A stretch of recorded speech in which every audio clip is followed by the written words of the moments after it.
ইফতারের সময় আর বোধহয় মিনিট 4-5 মিনিট বাকি আছে, এমন সময় আমি খেয়াল করলাম যে উনি অসুস্থ বোধ করতেছে। আমি কিন্তু ওনার জেলখানার ভিতরে ওনার ব্লাড সুগার টেস্ট করতাম, ওনার বিভিন্ন পরীক্ষা নিরীক্ষাগুলো আমি করতাম।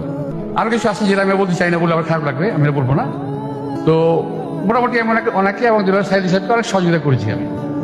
আমি সুস্থ ছিলাম, জোয়ান ছিলাম, ওনারা তো বয়স ছিল। তো দেখলাম যে একদিন হঠাৎ করে উনি একটু অসুস্থ হয়ে বসে পড়লো চেয়ারের মধ্যে। অনেকটা হাঁটছিলাম বারান্দার মধ্যে, তারপর দেখলাম যে ওনার কপালে ঘাম ঝরতেছে, জমতেছে। আমি তো ডায়াবেটিক পেশেন্ট, আমার বাবা ডায়াবেটিক পেশেন্ট ছিলেন। আমি ডায়াবেটিক পেশেন্ট দেখলে বুঝে ফেলি যে ওনার তো সমস্যা হচ্ছে। উনি বললেন, ভাই আমার একটু মাথা ঘুরতেছে।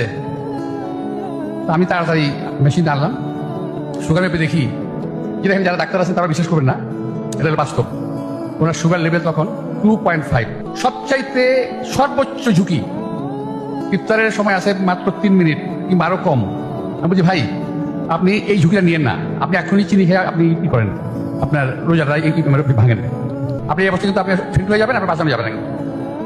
কোনো পরিস্থিতিতেই ওনাকে আমি চিনি শরবত খাওয়াতে পারি নাই।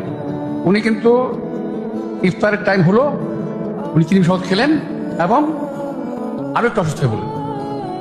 ধীরে ধীরে ডায়াবেটিক পেশেন্ট তো ধীরে ধীরে রিকভারিও করলেন, ভালো হলেন। তো আমাকে আমি বললাম যে ভাই আপনি এরকম হুজুর, আপনি আমি ভাই বলতাম, সরি ওনাকে আমি হুজুর বলতাম, হুজুর এই ধরনের ঝুঁকি কখনো নেবেন না, চার হয়ে গেলেই আপনাকে কিছু দিতে হবে। তো এটাই বললাম যে ওনার যে একটা জোর ছিল, মানসিক জোর, ইমানি জোর ছিল, এটা আমি ওনার একদম চাক্ষুষ একটা প্রমাণ ওনার কাছে পেলাম। এছাড়াও ওনার সঙ্গে আমি রাজনৈতিক, সামাজিক বহু আলোচনা করেছি।